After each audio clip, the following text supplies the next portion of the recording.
Ferry looked to an American, Max Hoffman, to help him grow the company by introducing the car to sports car fans in the United States. America was the land of low-cost, giant cars in the post-war era. Expecting to sell small sports cars in the American market seemed like a long shot.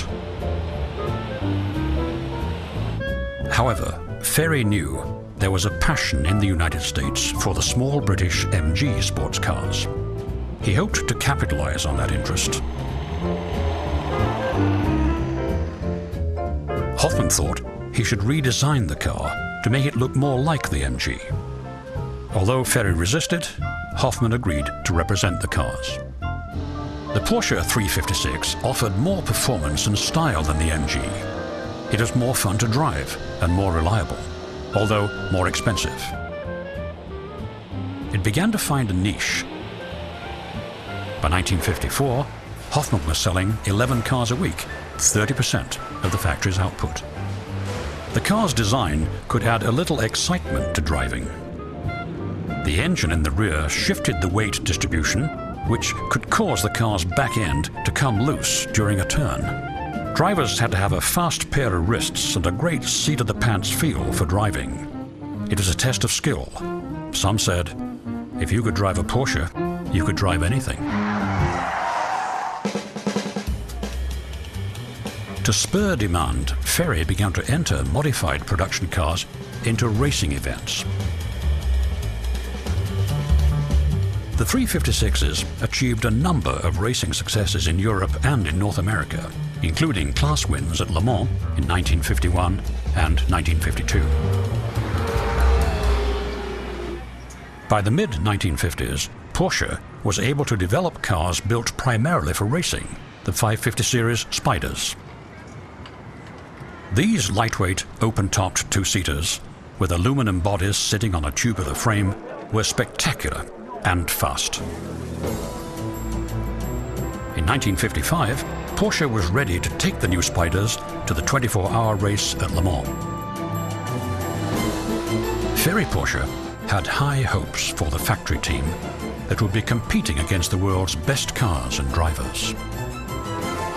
Over 250,000 spectators gathered to watch Europe's classic sports race. They were thrilled watching the cars break records at every lap. The Porsche team was able to capture 2 class wins and came close to an overall victory. The Spyders became the dominant car in the sports car class around the world. Success on the track stimulated demand for the quick little Spyders, including from celebrities. Ladies and gentlemen, James Dean. Hi, Jimmy. Hi, Gig. We asked Jimmy over today because he's a racing man himself. In 1955, the young actor James Dean, known for his love of fast cars, joined the Spyder buying bandwagon. With his new $6,000 Spyder capable of hitting 150 miles per hour, Dean became a fixture at weekend races in California. Although he wasn't really trained as a racer, he drove that car in several events and proved to be quite talented. In the fall of 1955, he set out from Los Angeles for a race in Northern California. The setting sun blinded Dean as he drove.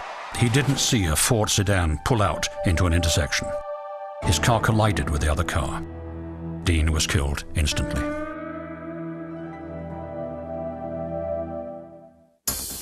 As the 50s came to an end, it was clear that the 356 needed a makeover to keep its appeal. Ferry's son, Butzi, took responsibility for designing the new body.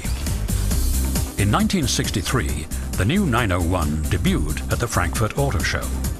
Peugeot claimed it owned the rights to car names with 3 digits and a 0 in the middle, so Porsche changed the name to the 911.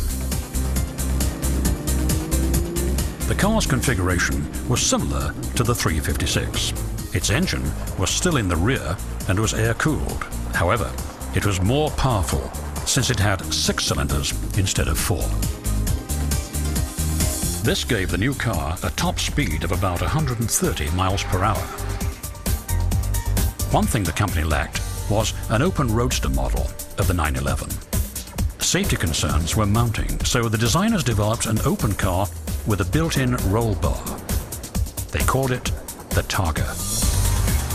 The 1967 Targa was a hit, but Porsche owners would have to wait until 1983 for a true cabriolet.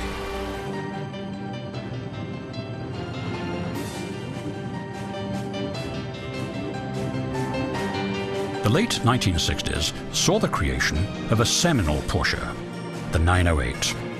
After a shaky start in the 1968 Daytona 500 and a close defeat at Le Mans, the 908 started winning. It won enough races to earn the company its first World Manufacturers title in 1969.